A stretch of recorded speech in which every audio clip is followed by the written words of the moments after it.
Hello, everyone, and welcome back to SLAPcast. This is episode 11 of our coverage of the 2023-24 season. I'm your host, Gage, as usual, and we have returned for an especially spooky edition of SLAPcast. It's the Slap Spooks. We're back for another episode of talking about the Premier League, but you may notice everyone except me is feeling a bit festive today. I've had to come straight from the office, and I have no materials to make a costume, unfortunately, so I'm a loser. But you know who's not a loser? Ethan. Hello, Ethan. Hello, Gage. I feel like you have your own costume in some way. You're a revived Spurs fan. I told everyone at the office that I'm the hottest and most stunning, gorgeous accountant you've ever seen. So Hey, that's I pretty much can what I I can am. attribute to that. It's no fib. So, Ethan, tell us about your costume. So I, bought this hat a long time ago for some reason. I don't know why, but I just have it. So last year I was Popeye, and I remembered my dad had a corncob pipe. And so I know that Willem Dafoe uses one in the lighthouse. And I've got an A24 party I'm going to, so this works out. You know who else is not a loser? Who's also joining us? It's Reese. Hello, Reese. Wow.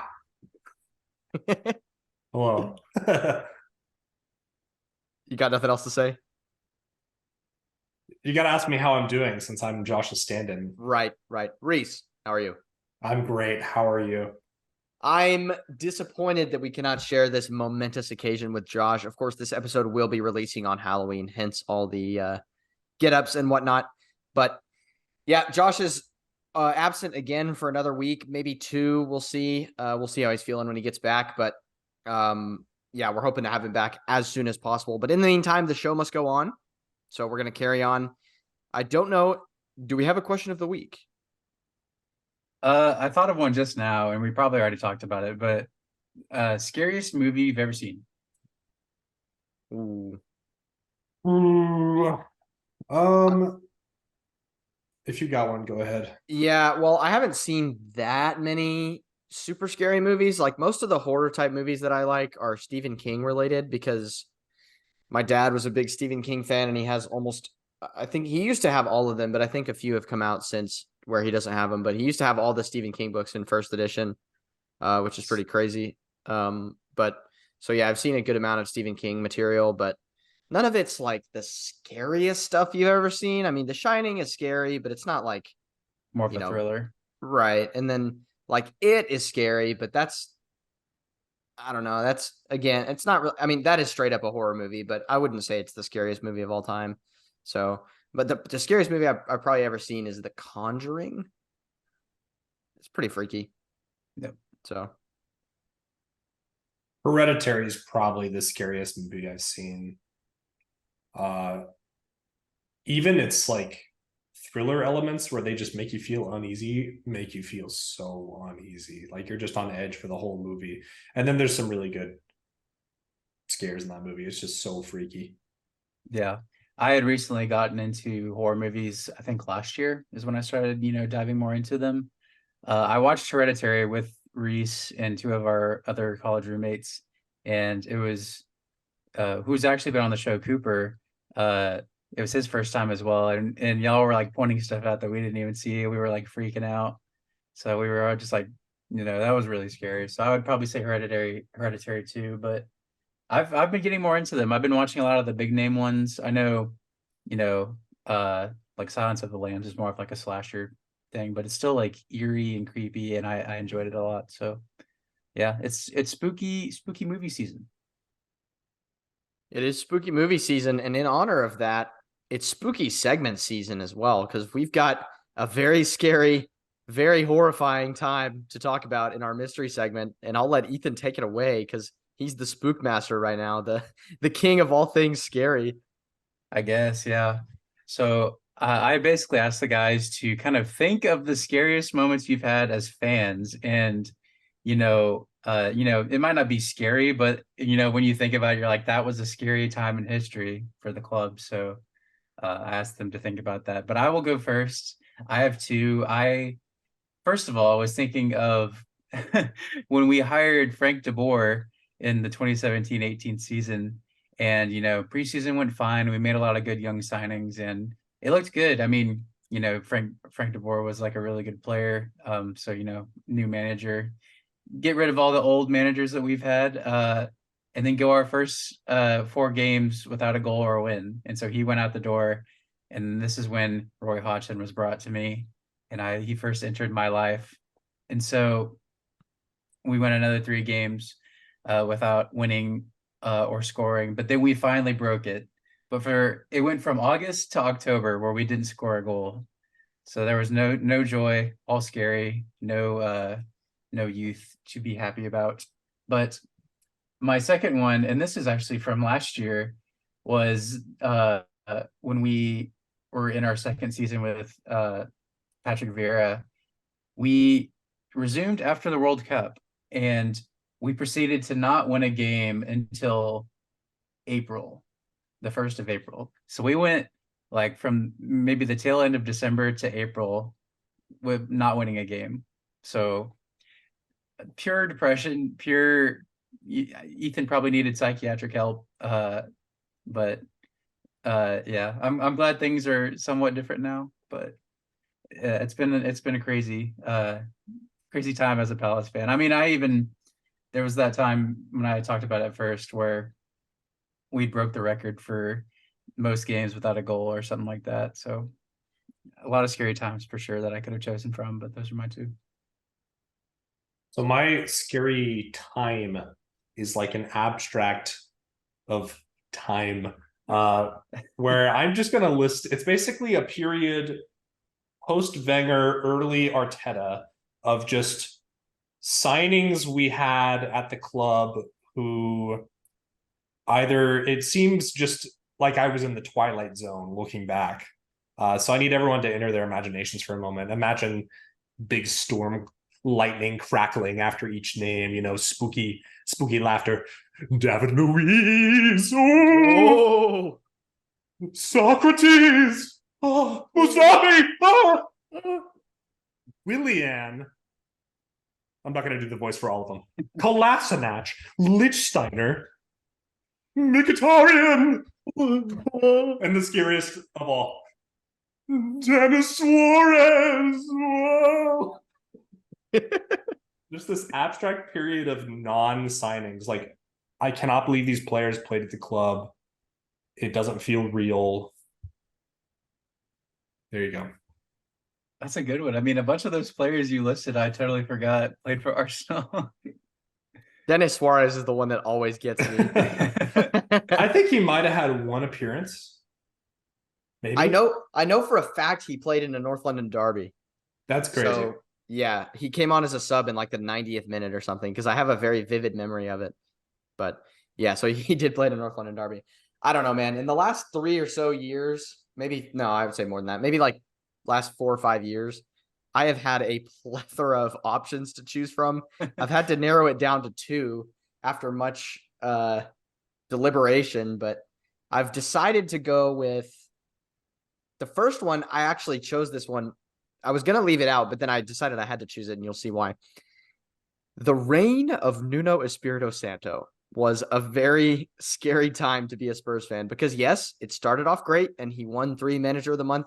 Or no, whoa. He won his first 3 games and then won manager of the month in August.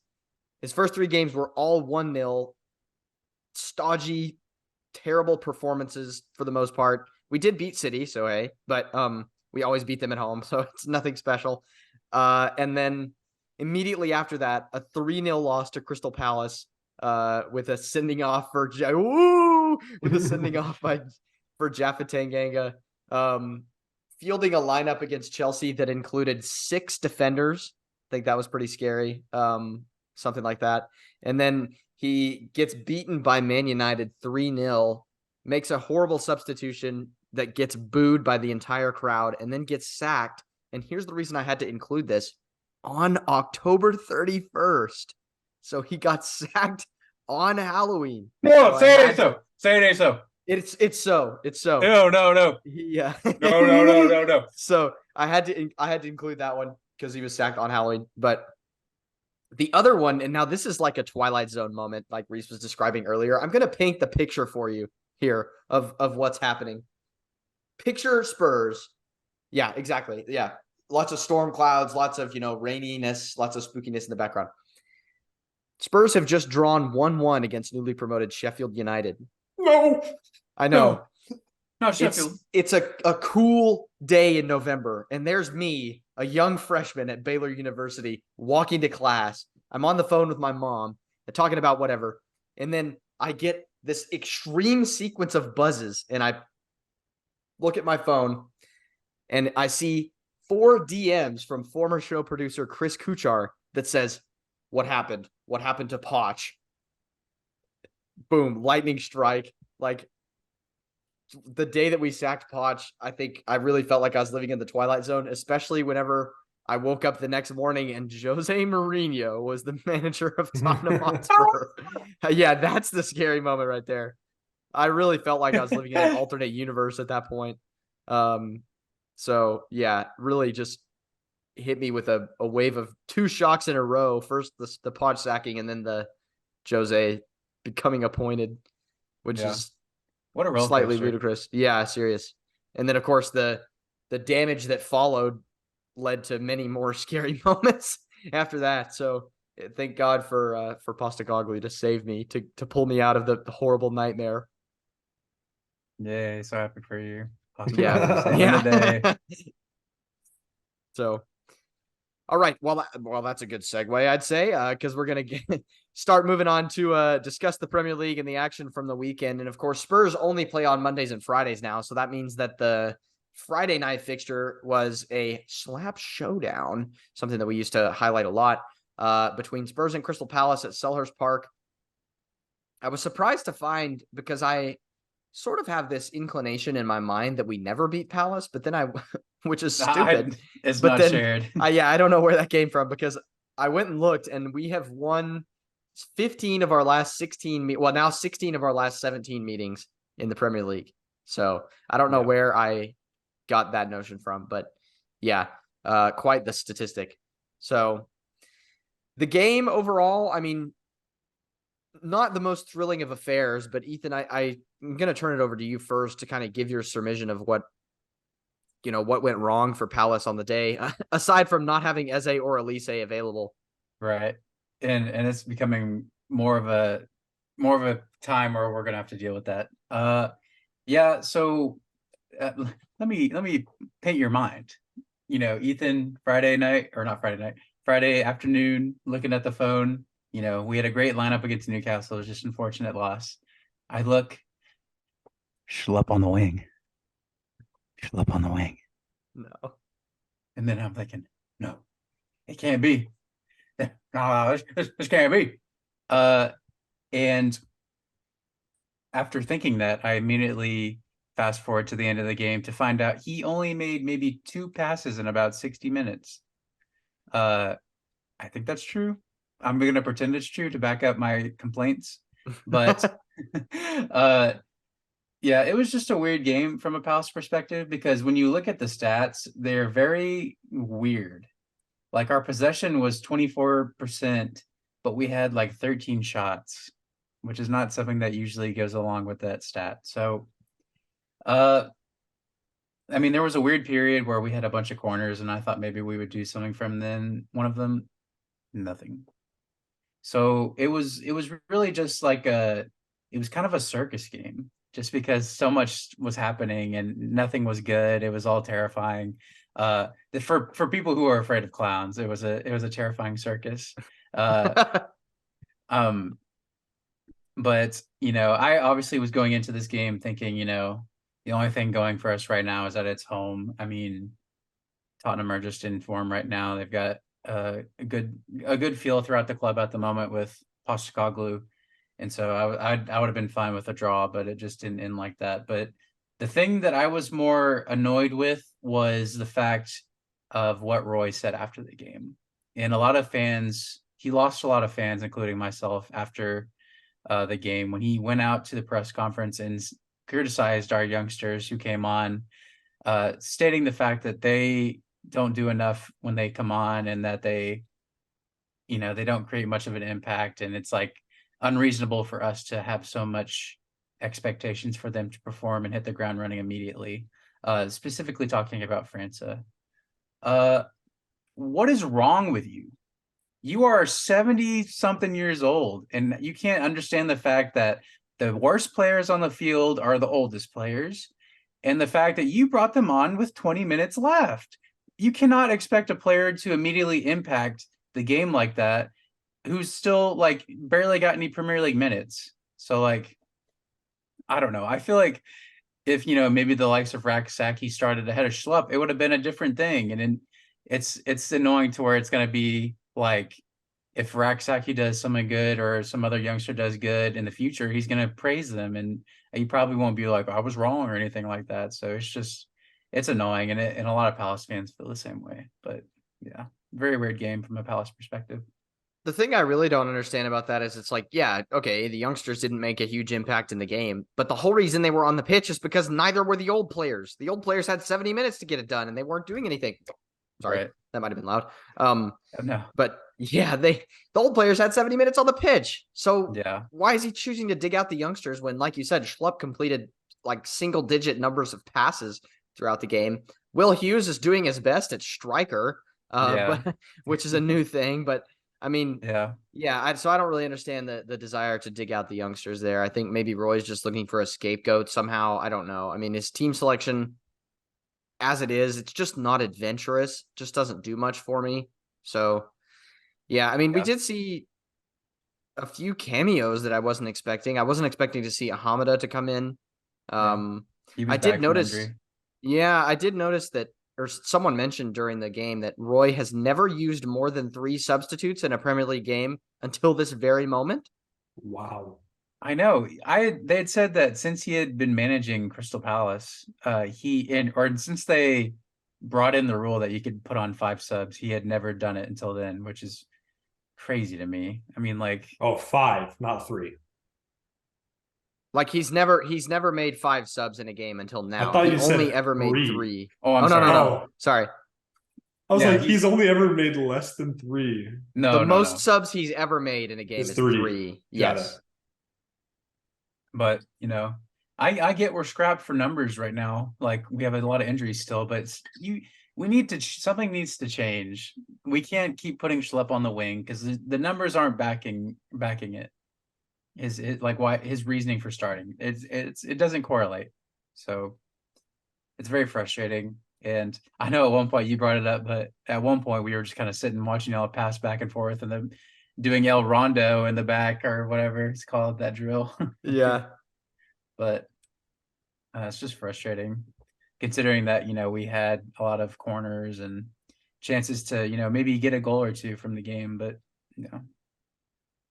Yeah, there was that weird moment where Vicario and Romero passed back and forth to each other about 100 times because the Palace players were just letting it happen, and they weren't pressing. We were up 2-0. Now, at that point we were up 1-0. And to be fair, the one time they did actually press, ball goes out to Sarr, boom, immediate switch, Johnson header, flick on, goal. So you can understand why Roy didn't want them to press, but it was sort of hilarious that Spurs were able to burn probably 3 to 5 minutes just by passing around the back and being completely unchallenged by Palace's forward players. So, yeah, that was an interesting one as well. From a Spurs perspective, of course, the most notable thing going into the game was the fact that Destiny Udogie was going to be he was out feeling some tightness in the hamstring. So he didn't start. He wasn't on the bench.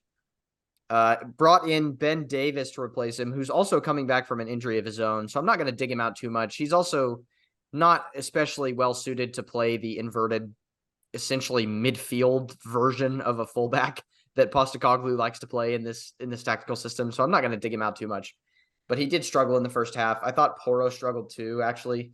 Both of the fullbacks had tough games.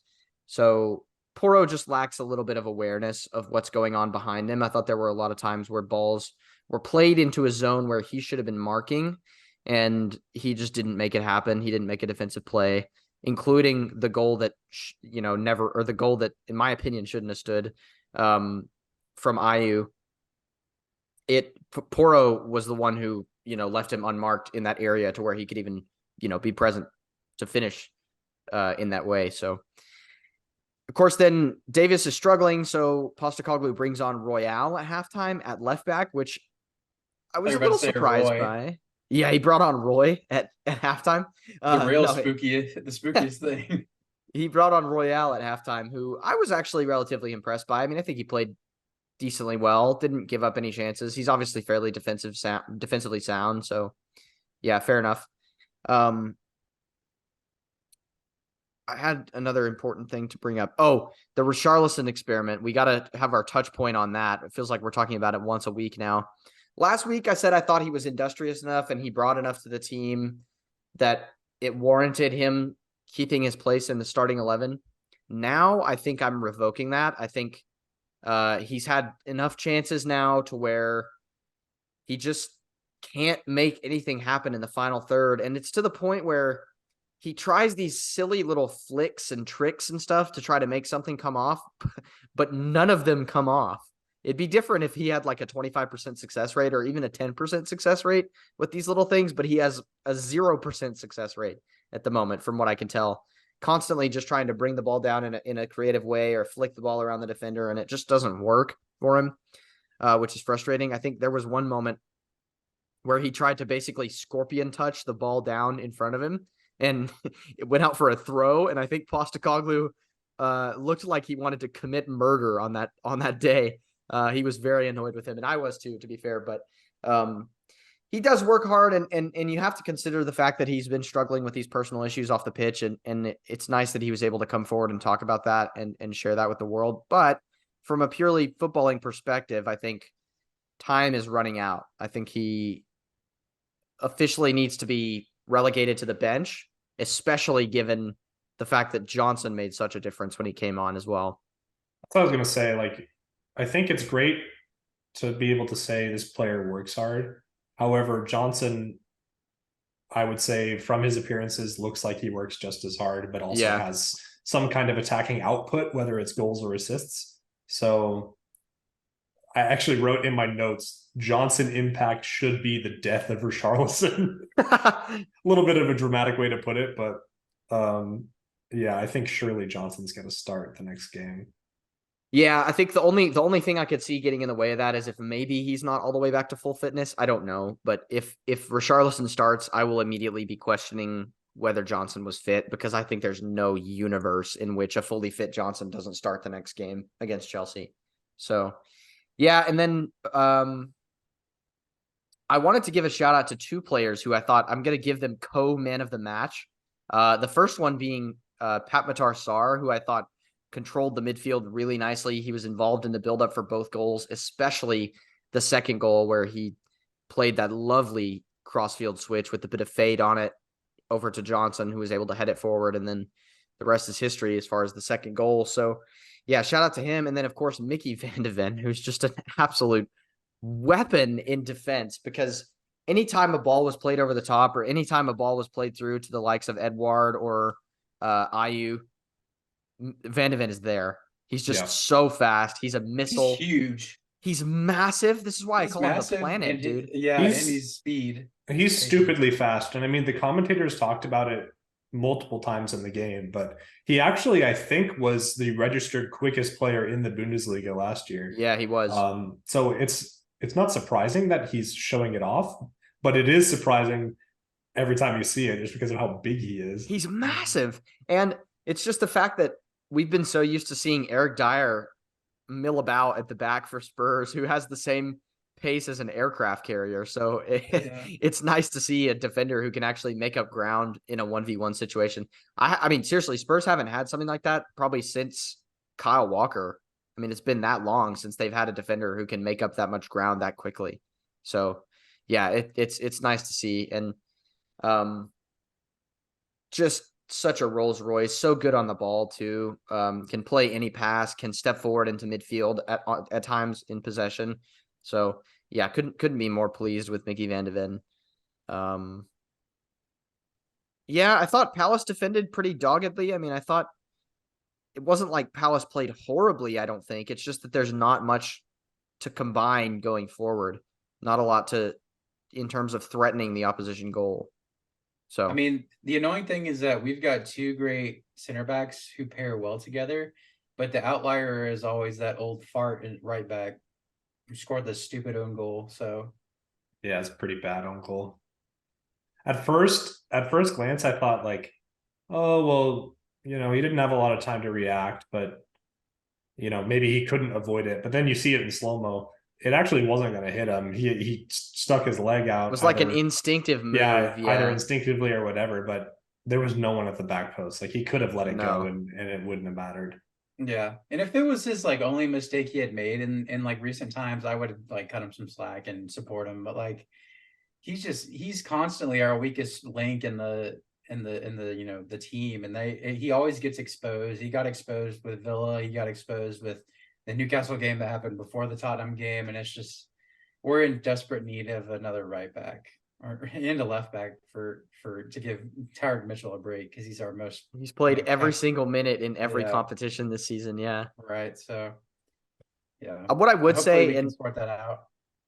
And you are right that it's a tough own goal for Ward, but I do think there is something to the fact that Spurs have decided to utilize this strategy of driving low crosses into the box and just hoping something happens. Like, I think that's a real thing. I mean, you talk about it in Liverpool.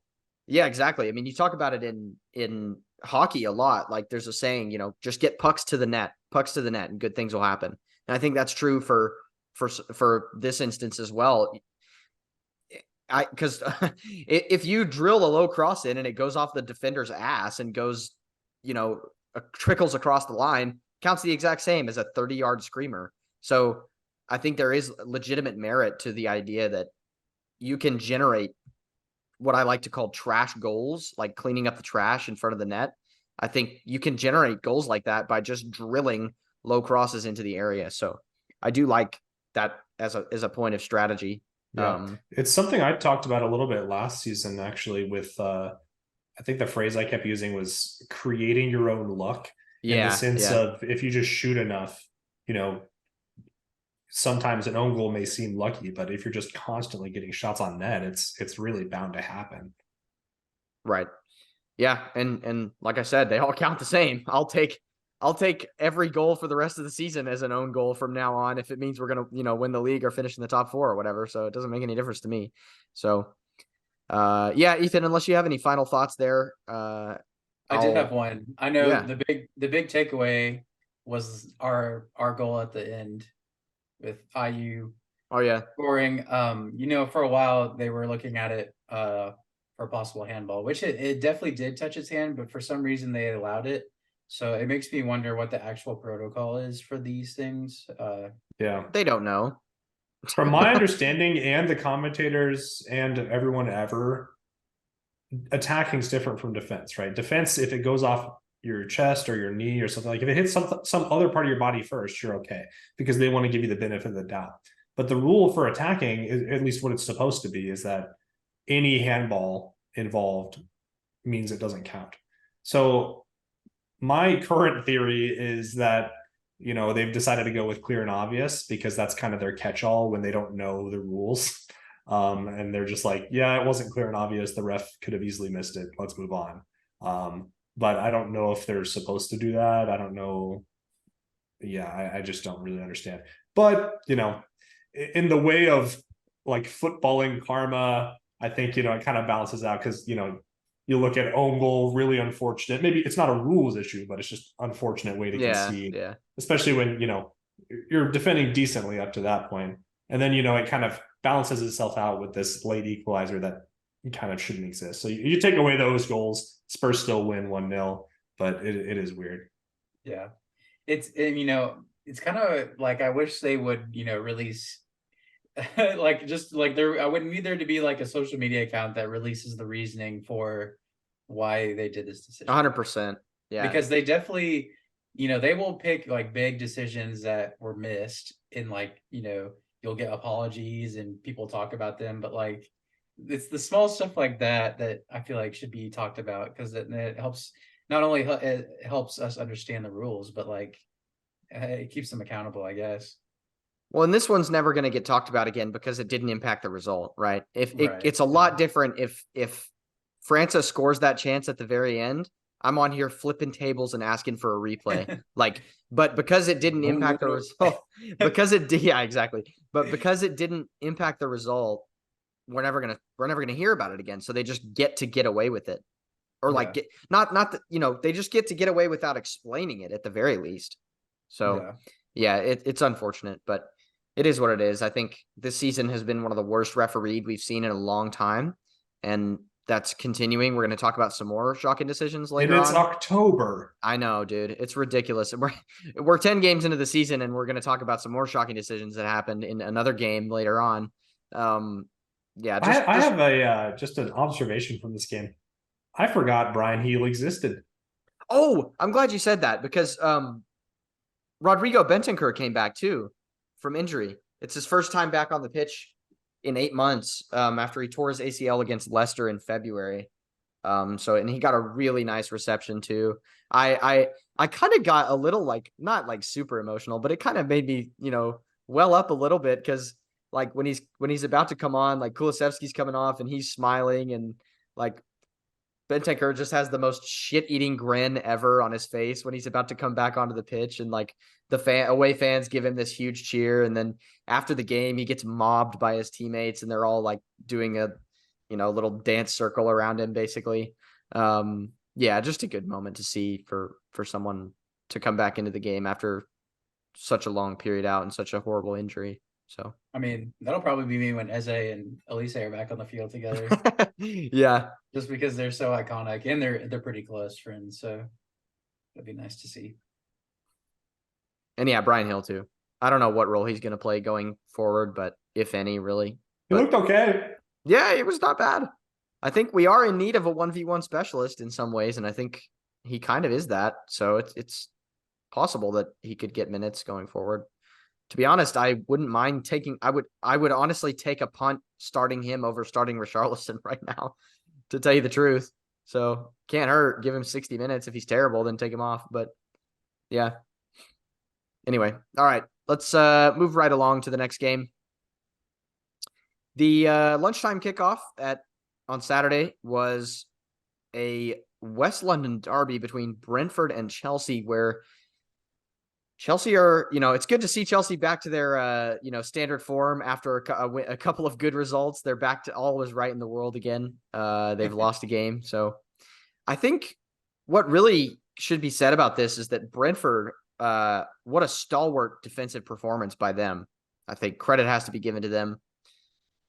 What, if anything, and we could ask this question 100 times and get 100 different answers, but what, if anything, is Chelsea's problem? They can't what score. do they need to do differently? Yeah. They just can't score.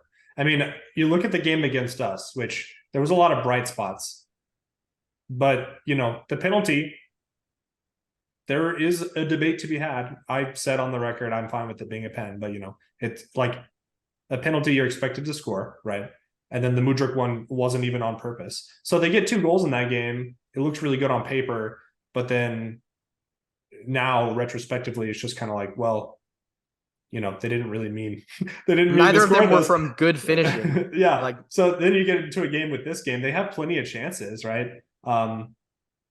Most of them coming from long shots just because they are having to play against a back five. It's hard to break them down. But they had a decent amount of chances, especially in the first half of, chances inside the box from a cross or Sterling dribbling past some players, getting in a good position, and they just can't even get the ball on net, like not even threatening to score. Jackson is shite. That's what I'm going to bring to the table. He's just shite. I think there's always this, period of adaptation when a new player moves to the Premier League, but sometimes you can just tell when somebody doesn't have it. And I think I'm reaching that point with him. Like, you could just tell that he's not going to work out. Armando Broja play the other day and get some goals, maybe in a separate competition, but I know it was in the Prem, I'm pretty sure. I don't understand why what the insistence is on not giving him a chance, because like you say, I think it was in the Prem, the game before the Arsenal game. I'm frantically going to look, but I'm pretty sure he scored. Yeah, they just can't score. And I really think I thought they were going to get some momentum after the Arsenal game because there were bright spots. I had a lot of good things to say about Cole Palmer especially, but going from that to then losing to Brentford for the third time in a row, by the way, at home, I think is just going to set them right back to where they are, where they were, and they're going to struggle to pick up points again. Crazy stat. Thomas Frank has now won more games at Stamford Bridge than Frank Lampard and Mauricio Pochettino combined.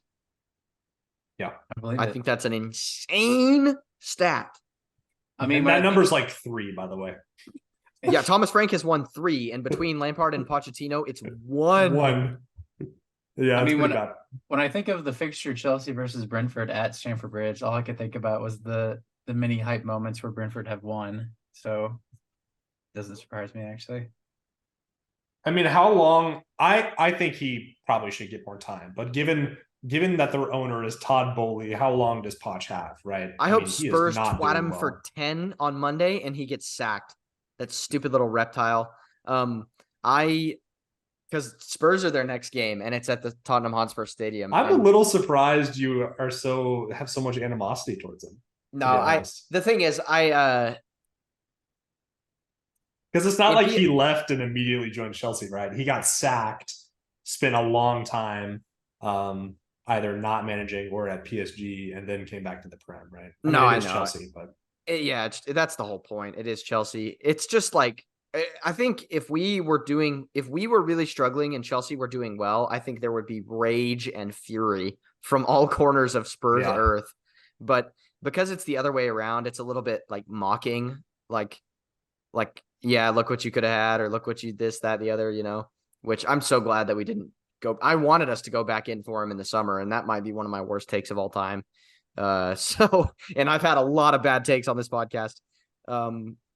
And that might be up there. So yeah, as far as why I feel animosity towards him, I actually don't, but I think it's funny. So yeah. The other thing about Chelsea in this game is their defense. Like, I felt like they just didn't know who to mark a lot of times. I think their fullbacks don't know who to mark ever, actually. Yeah. Because I go back to that Arsenal game too. The Trossard goal, if Gusto just makes a run inside of him and covers the man off, that goal never happens. Yeah, and I mean, Gusto dropped in this game. I don't know if he's injured or whatever, but Colwell played at left back, Cucurella at right back. Yeah, he was on the bench. Yeah, so I'm presuming just they didn't like his recent performances. Yeah, decided to play a center back at left back and a left back at right back, which is crazy because they have 2 right backs on the bench too. Yeah, but I mean, Reece James almost doesn't count. He's frail, right? Yeah. But I mean, I don't really understand that. But and then I think interestingly, what happened to Mudryk? Was he injured? Is he? I'm not actually sure. I think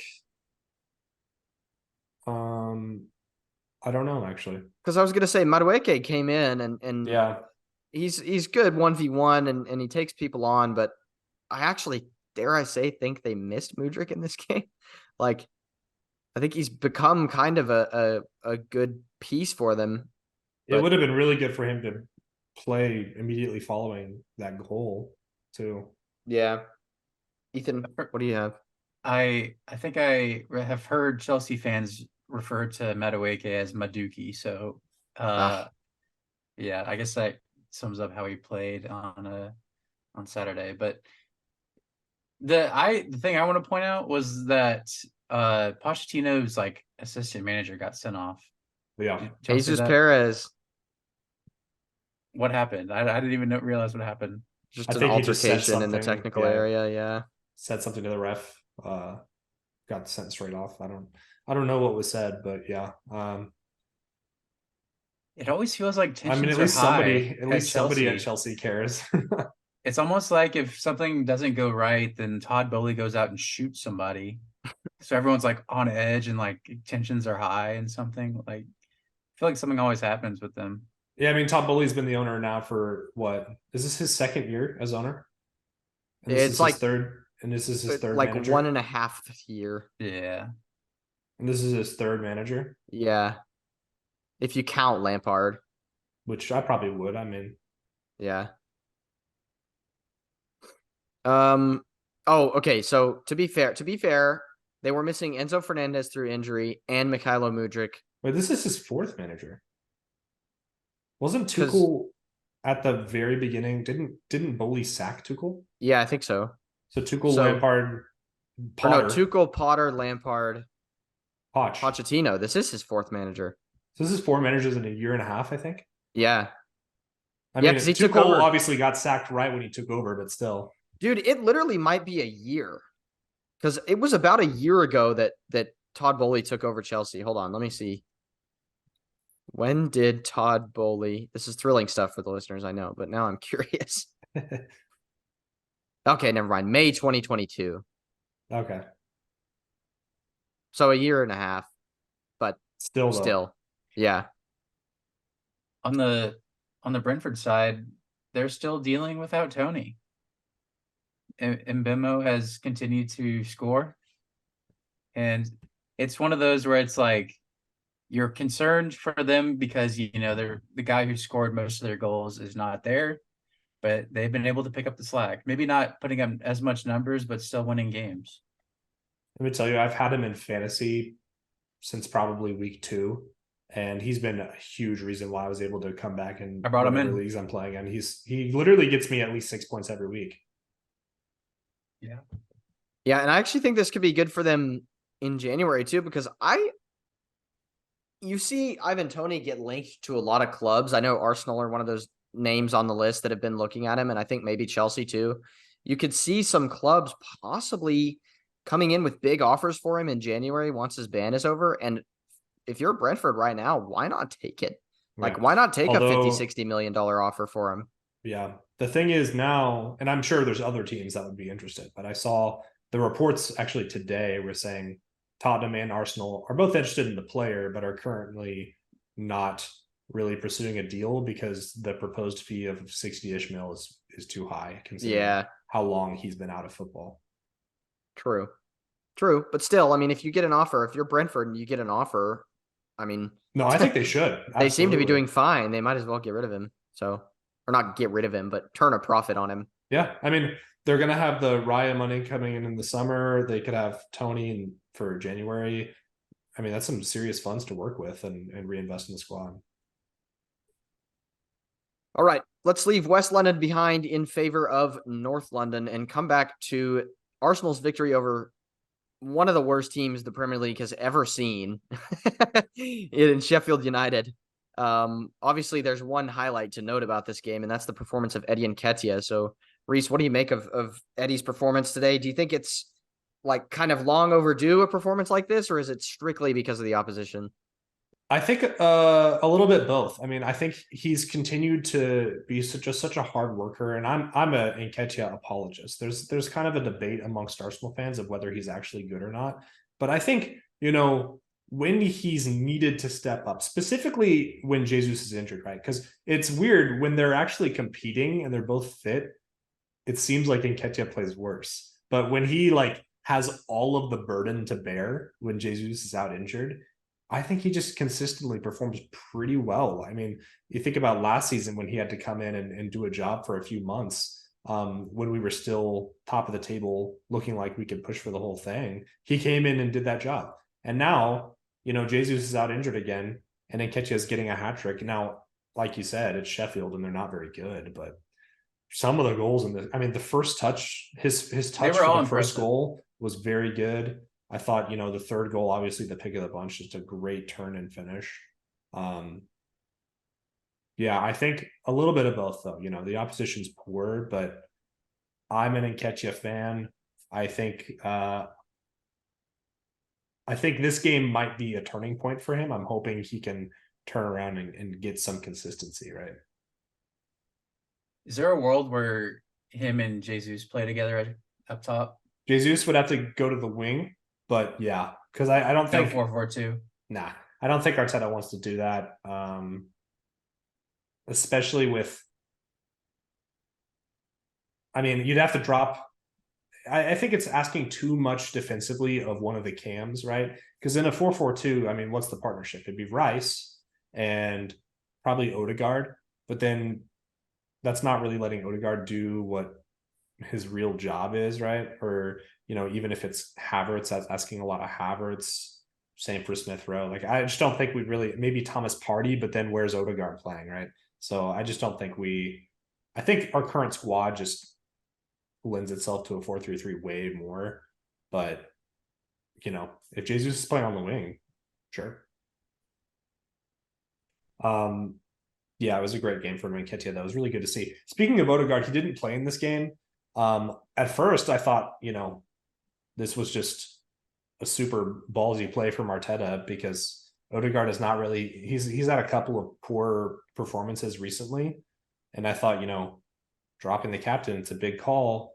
But then it comes out he's actually been playing with a knock, and he's obviously been involved in pretty much every game for a long time now. So I think it's smart to rest him, especially against Sheffield, get in some game time, because I don't think it's a big enough knock to take him out completely, but just a little bit of an uncomfortable situation, and maybe it's been flaring up the past few weeks, contributing to some of those performances. So I think giving him some time to kind of rehabilitate between game weeks is good. Now his replacement in this game was Smith Rowe. I want Smith Rowe to be good so bad. I just don't think. I think since his injury, he hasn't really been the same as we saw. He was the player really early on in Arteta's managerial stint that really turned our tide, and kind of started this off. I can remember back on the podcast when I was suggesting we start him just because we didn't have any creative force in midfield, and then he really exploded for a bit, and then got that bad injury. He's been struggling with injury since, and then in this game I just thought, I didn't think he was bad, didn't really think he was good either. He was just kind of there. Havertz, on the other hand, I'm continuing to be impressed by him. I think there's always that question of, is the goal output there? But his new role, he can kind of get away with not absolutely contributing goals and assists all the time. Now I think he kind of needs to get one soon, just for his own sake. I think it'll calm everybody down. But his work off the ball, his work in the build-up, even defensively, aerially especially, he's been really good. He's been a really good addition of like another tool in the tool belt, because I think previously we weren't super great in the air, but we've got a couple players now who are just really consistent. Rice, Havertz, Tomiyasu when he's on. So yeah, I think that's just an added tool to the tool belt. I thought Rice was great again. His assist on the first goal I thought was pretty good. I don't know if it was necessarily intentional. It's kind of hard to tell with those kind of passes, but I was still happy to see it. And then the other thing I had written down was I thought maybe Tomiyasu would start this game just because of his recent form. We stuck with Zinchenko, and I said I wouldn't be upset about it, because I don't think he's necessarily done anything to be dropped. It's just Tomiyasu has been really good. But Tomiyasu coming on off the bench again, putting in another really solid substitute appearance, and getting his first goal for the club. So really happy for him.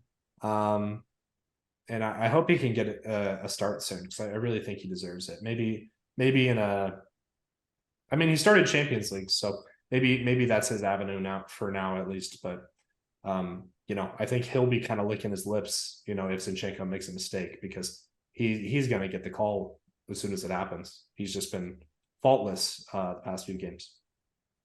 Well, in the next game, if ever there was a tactical fit to possibly try him out there as in a starting role, is the next Premier League fixture, which is against Newcastle, because he on that left side would be coming up against Kieran Trippier, trying to stop the crosses, stop the deliveries, and that kind of thing. So I think that could be an interesting one to keep an eye on, to see if Arteta does decide to go with that tactical fit against Newcastle. Yeah. So another player who got to make a cameo, now I'm sure that he didn't have too much to do, but I wondered if you had any comments on him. That's Jacob Kivior. Yeah. So he played the whole game. I think this was just a matter of resting Gabriel. He's been playing pretty much every game since he was reintroduced to the team, game week 2 or 3. And yeah, I was happy with him. I think there's been moments where, we've seen that there's a really good player there. He just needed time to develop, but I think it's coming along pretty nicely. And what he adds is he has the ability. He can also play left back like decently well.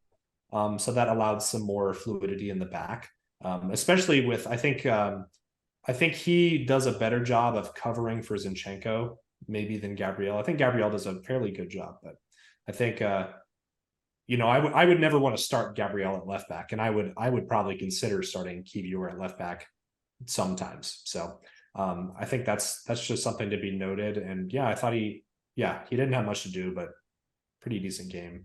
I expect he'll get some more minutes, Champions League, Carabao Cup, those kind of stuff. Now, before I go on to Sheffield United, Reese, do you have any final thoughts? That's it. So I don't want to go in too much on them and, absolutely blast them up, but I do have some stats for you because, generally there's this kind of thing about how the table is fake until 10 games. Usually once you get into double digits, you can kind of start to take the table at face value.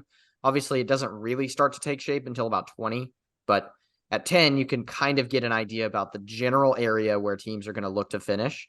Obviously, some outliers can change here and there, but Sheffield United, after their first 10 games, 0 wins, 1 draw, 9 defeats. By the way, 7 goals scored. That's it.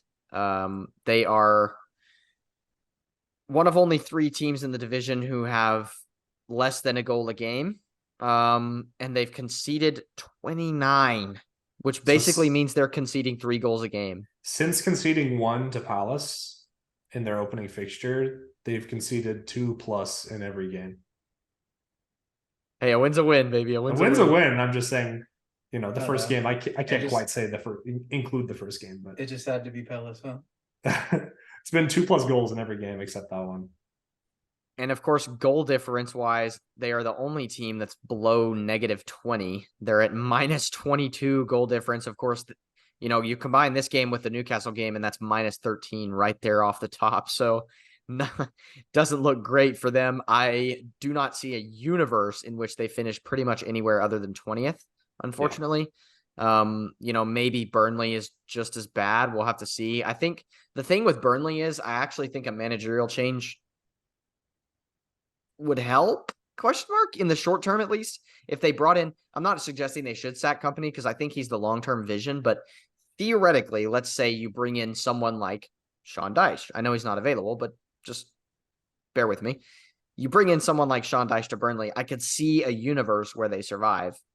I don't know if there's a manager on the planet who could keep Sheffield United in the league right now. Yeah. I mean, it is worth pointing out practically their whole squad is injured. Their injury list is so extensive, and especially at the back. I mean, I think they play with the back 5, and all 3 of their starting center backs are injured currently, and they're all long-term injuries. So it's just not very good outlook there. Yeah, and they're having to play 2 sort of non-strikers at striker. I mean, Ryan Brewster is you could categorize him as a striker. Some do, but yeah, snooze. Exactly. One of Ethan's worst signings of all time, or not worst signings of all time, but forgotten signings long ago. I mean, 30 million. Jeez. Did not score a Premier League goal that season, yeah. Yeah, and then, he sure as hell hasn't scored one this season. And then Gustavo Hammer, who's a midfielder by trade, of course, playing striker for them as well. And he has scored some good goals for them this season, but my goodness, if that's your option, I think they're starting to look really in trouble. So, yeah, I mean, 10 games in, they're on pace to finish the season with 4 points, which would obviously would break the record by Derby. I could honestly, the amount of injuries they have, I could honestly see them breaking the all-time lowest points record. Yeah, I could see it too. So I just don't have really any bright spots for them. No, none, truthfully. And a lot of it's unfortunate circumstance, but that's how it is.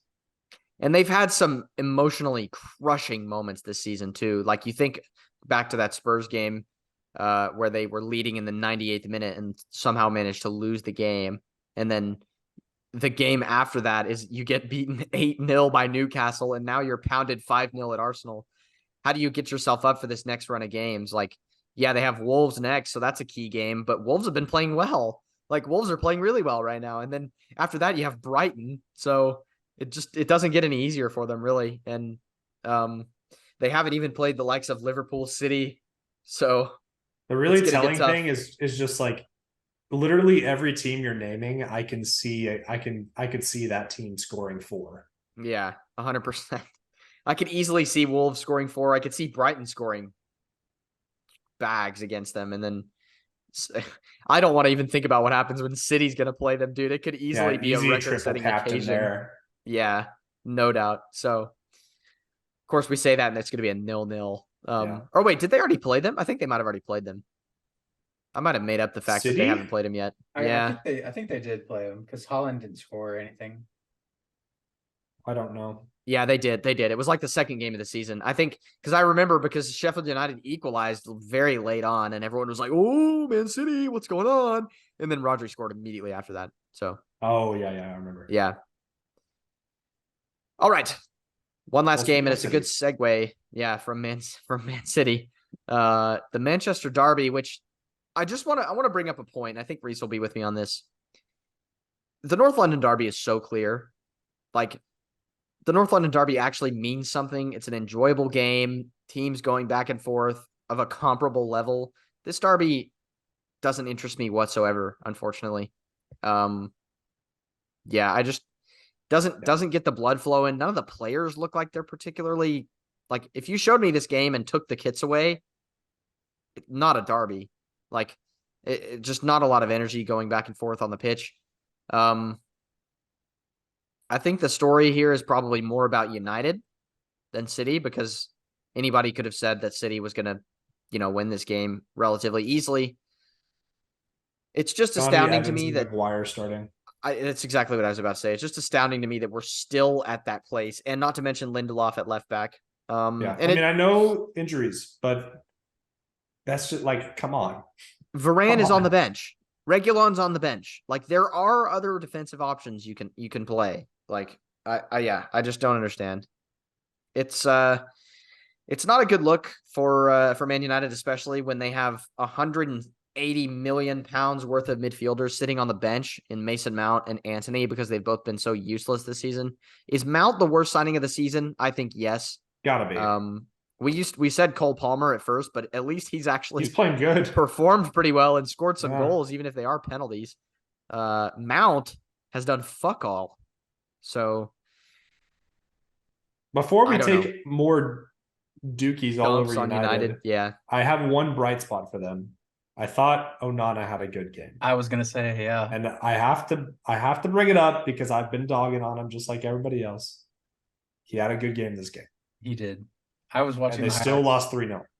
I was watching the highlights before the podcast, and I was like thinking to myself in silence, I'm like, yeah, he actually is looking pretty decent now. So it just stinks that he's got crappy defenders in front of him. So I was gonna say, I think he's an all right goalkeeper. It's just that he's passing the ball out to Johnny Evans and Harry Maguire. Yeah. So I am gonna read you guys a list. This is an incredible list. Y'all might have seen it on Twitter because it was doing the rounds. This is a list of all the signings that Man United have made under Eric Ten Hag. You guys stop me if you hear a good signing. Marcel Sabitzer. Wait. No. Wout Weghorst. Not horrible, but it's Wout Weghorst. Yeah. Sofiane Amrabat. TBD. I think maybe. Sergio Reguilon. Why are you even making that signing? Johnny Evans. Christian Eriksen. Okay, but he looks washed, and I hate to say it, but he looks like he's old, and he's the poor guy's pacemaker. He's been through a lot, yeah. So Altai Bayindir, whatever, backup goalkeeper. Ooh. Terrell Malacia. Andre Onana might pan out, but so far, Lisandro Martinez. I don't want to make the noise, but I'll make the noise. I'm pretty close to making the noise. He's fake. Mason Mount. Yeah. Scream it from the top ropes. Casemiro, good signing. Good signing. I think recently he's washed. Recently he's been poor, but of these signings, he's been He's one been of the okay. only ones who's worth a Yeah. damn. Rasmus Hoyland. Bad. Still to pan out, but He's weird I because he think he scores a lot catches in the better than champion. him. He scores a lot in the Champions League for some I reason. actually agree, Reese. No, I I agree would too, rather but- have Nketiah in the team right now than No, him. I definitely agree. It's just still young then- and whatever. We continue. The last one, the banger, the absolute devastating nuclear bomb. Anthony for 100 million smackaroos. Yeah. Say it with me. Yeah, I saw a statistic. It was an Arsenal fan actually, and he was saying no wonder Jadon Sancho didn't want to be the scapegoat. And it was a list of all of United's attackers' stats compared to Jadon Sancho's, and there's no difference. It's They're pretty all on comparable. zeros. Yeah. I did see that they've scored 11 goals this season, and 10 of them were from midfielders or defenders. Yeah. Which is insane. I think the one was from Rashford against us. Yeah. So just crazy stuff. Rashford's been off it. He was in my fantasy team for the first few weeks. Nice one. Yeah. Where's that celebration? Yeah. Yeah. I don't know. Does anyone have any thoughts on Man City? I don't, but No, not really. All of my the penalty was fake. I don't know if that's on Man City or if it's a ref thing, but that penalty is just it's not a penalty. if they're calling that, they need to call a penalty in every single game because that happens every single Premier League game that's ever been played. Yeah, I think both of you could as well. Just make a list of, just this season of scenarios where we didn't receive penalties for the exact same things. There's ones where I don't even look at those anymore because it's so it's just not a penalty. Like guys jostling in the box for a corner or for a free kick or a delivery or whatever, it just doesn't get given ever. And I think it's to the point where I don't even consider those missed decisions against us anymore. And VAR has felt the need to get their grubby paws all over the game once again and insert themselves where they're not needed. So just strange stuff from all corners and a poor performance from United and a great performance from City. So I wanted to bring up Ten Hag because I don't necessarily think this is entirely his fault. Obviously, we talked about the injuries in the back. However, I think he shares the blame because I've said this all season. I don't know what they are doing tactically. They are just so unimpressive tactically. I don't know what Ten Hag is doing. I think there was this kind of narrative about how, Ten Hag is going to come in and his system is a little bit complicated, so it's going to take a little bit to bed in, and we got to give him time to settle to the new league. He's coming from the Netherlands. We don't know a lot about him and all this bullshit. I think all that is hogwashed by two people. Number one, Unai Emery. Hogwashed. Yeah, Ten Hogwashed. Number one, Unai Emery, who was maligned when he was in the Premier League. He was someone who, Arsenal kind of forced out the door because he wasn't getting results, and now he comes back in with Villa and makes an instant impact. And then the one that really hogwashes it, Ten hogwashes it, if you will, is Postecoglou, who comes in from Scotland, which is a league that's even less recognized than the Netherlands, and makes a difference in one of the big six instantly. And I think one of the other things that I've heard recently, a couple people that I follow on in this they're not really Spurs Twitter, but they're kind of in the ether of Spurs. They're just tangentially connected. Have said that Martin Jol, former Spurs manager, also managed Fulham for a while, but former Spurs manager, actually consulted with Spurs and begged them not to hire Ten Hag when searching through the process because he is, and I quote, weird and a character who makes people uncomfortable around the dressing room. He's just a weird character. And I think that's these things seriously matter. I think one of the biggest credits I can give to Postecoglou, and I think one of the reasons why he is as successful as he is because he's just a normal guy. He's just a normal guy who comes in and makes sensible decisions and says sensible words in press conferences. And it's that easy. I think this notion that we have to give him 2 years to build this grand tactical hierarchy is nonsense. Yeah. And I mean, I think there is something to be said that the players maybe aren't performing his vision, but the one thing about the players really is that there is no leaders in that team. The only leader is Maguire, but he almost doesn't count because of his recent form. Like his reputation is just absolutely shot. So he doesn't have carry the same level of respect as he did. I mean, you just look at it at the end of the game. There's no responsibility to own up for a bad performance. All the players, including Bruno, who is their captain, by the way, are crowding around the refs, presumably complaining about the penalty. But dude, it's like, take away the penalty, you got completely outplayed at home in a derby, and you don't seem to care. Like, you're not performing well, and you decide to complain to the refs. It's like, okay, like, take some ownership over the loss, especially Bruno. I mean, he's the captain. Come on. The funny thing about that is that they have a bunch of players who think they are leaders, but they're totally not. Like they just try so hard to get the team galvanized, and it's one thing to stay together during the tough times, but like there's no one in there to lead them anyway, and they're definitely not going to get it from the manager. So yeah, it's a weird time at Old Trafford right now. And I I mean, don't really. Sorry, you go ahead. I was gonna say I don't really see light at the end of the tunnel right now. Like, yeah, they have players who are going to come back from injury, and that'll make a difference. But will it? I mean, I don't really. It's hard to imagine them finishing this season in the top 8. I mean, there are so many teams that I just think have a better feet on the ground, better position, better results, better performances, better players, better managers, all the above. I mean, Villa are going to finish higher than them. Brighton are going to finish higher than them for sure. Fulham might. The way Wolves are playing, hell, Wolves might even finish above them. Chelsea will probably finish above them. Calm down. So I'm just saying, I mean, I just don't see light at the end of the tunnel. That's my point. I have a theory that might be ridiculous, but I genuinely think long term it might be better because they're in 8th right now, right? I think five wins, 5 losses. I think long term it might have been better had they actually lost more games, because I think eventually we're going to see United still being bad and Ten Hag getting sacked later down the road, but there's not going to be enough time to fix things. I think Ten Hag has unfortunately done enough to stay in the for now, and I think he's going to outstay his welcome. And I think they're going to end up doing worse because of it, because there's not going to be enough time. I just think I can't foresee another outcome. Like I cannot envision the season ending and Ten Hag having the job at United still.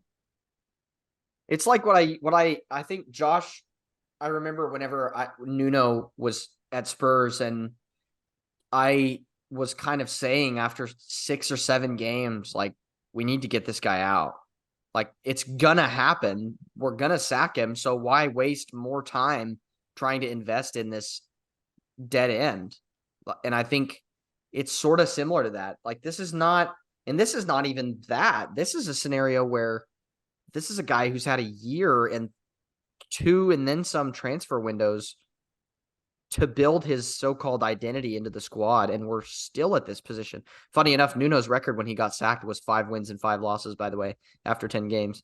So kind of some more parallels there, but I'm with you. I just don't understand what the alternative is to have him there for the rest of the season. I mean, I don't think that's going to happen. So, but then you sack him, and who do you bring in? Yeah, like, there's hardly anyone on the market. I mean, I guess Conte's still available, but you don't want to go down that road right now. Yeah. They're just, and United fans love to blame the Glazers. Like, and I get it to an extent. However, let's look back at Antony. There's no way that Antony isn't a Ten Hag signing. And they've given him played under him. Exactly. He played under him. He so obviously Ten Hag wanted him in the team. And the Glazers have given him $100 million to spend on this guy, and he's crap. So same for Martinez. I understand the Glazers are at fault to an extent, because there's obviously bad recruiting. There's obviously bad ownership going on. But they can't be the scapegoat permanently. Like if you just constantly blame the Glazers, nothing's going to change. And the Glazers are not the ones who are sitting, I guarantee they're not sitting at Old Trafford thinking, yes, which player should we sign? Oh, yes, I know, Mason Mount. Like, Yeah. the Glazers are not making those decisions. Somebody at the club is making those decisions. And it's not them, and it might be Ten Hag, but it might not be. Who knows? So they just need complete and utter upheaval. Yeah, the Glazers, whatever. But the boardroom needs upheaval just as much as the ownership, just as much as the management, just as much as the playing staff. So the issues run deep at Man United, and it's a little bit like Sheffield United, obviously to a different scale, but I just don't have bright spots for them right now. I can't think of any, really. I mean, it's just a tough look for them. So, Yeah. All right. Let's bring the show to a close, gentlemen. I know Reese is on his way out to go have some dinner, which is nice. And then we've got to, of course, make a pit stop before we leave for Album of the Week with Ethan. Yeah, so I put on that costume and I did not grab the record, but I have the CD. I think of this album, I think it's a seasonal album, but like you can listen to it all seasons. But I think about it in fall and it makes me happy during fall. And it's just, I like it a lot. It's Chet Baker Sings. I love listening to Chet Baker. I think he's got a really nice voice, and a bunch of the songs he sings. A lot of the stuff he sings about is like awesome, and I used to always listen to some of his songs before like getting ready for big things in my life and stuff like that. So yeah, I think it's Chet Baker season. Excellent stuff. All right, gentlemen, I want to say a big thanks to both of you for joining us today. Reese, thanks for coming on. Wow. Ethan, thanks for coming on as well. Thank you for hosting, and thank you for having me. And I look forward to having Josh back soon. Absolutely right. Shout out to Josh. Hopefully he's back next week and we can have him back on and give him all of his accolades and whatever at that time. Big accolades to you, the listener, for sticking around and hanging out with us. Thanks for your time. We appreciate you coming along. Get involved with us on all the socials, SLAPcastPL, SLAPcastPL.com if you want to check out the website. And then other than that, that's it. We hope you're enjoying the Premier League. Stay safe, stay healthy, and it's a goodbye from us. Okay,